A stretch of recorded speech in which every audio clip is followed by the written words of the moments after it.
کندهار ښار اومه ناحیه کې د 15 میلیون افغانۍ په لګښت د سړک د جوړېدو چارې راپیل شوې. د کندهار ښاروالي مسؤلین وایي یاد سړک چې 28 متره اوږدوالی او 6 متره سور لري د 15 میلیون افغانۍ په لګښت به د 3 میاشتو په موده کې په اساسي ډول ورغول شي.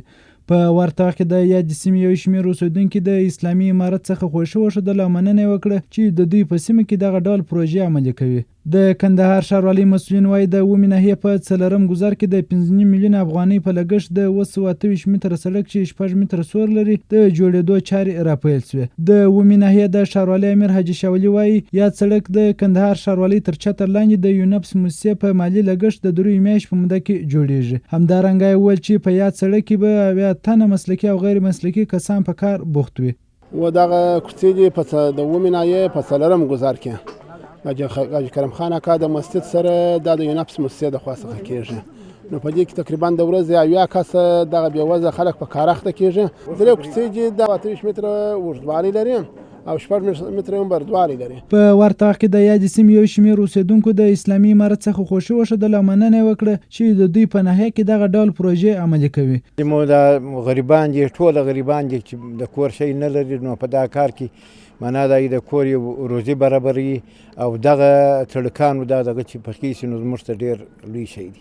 ساتنه به هم انشاءالله موږ به مسؤلیت پر غاړه خو حکومت ما دی شکر دی ستا داسې حکومت خدای راکړی چې مثال چې زموږ د طبیعت زموږ د مسلمانۍ د لارې ښه شرعي حکومت مو دی ډېر خوشحاله یم د حکومت څخه هم د موسسې والا څخه. موږ د اسلامي امارت څخه ډېر خوشحاله یو چې د دې وطن خدمت و یو کار و یو شی و د پر غاړه واخیستې دا کوڅې و دا شیان راسموي موږ یو جان مننه کوو. همداراز یو شمېر کارګرو چې په یاد سړک کې کار کوي خوښي وښودل چې د دوی لپاره د کار زمینه برابره شوې تر څو د خپلې کورنۍ لپاره حلاله نفقه برابر کړي. ډېر زیات خوشحاله یو دونه خوشحاله یو چې بهي حد نشته چې خوشحالي مو دغونه ده.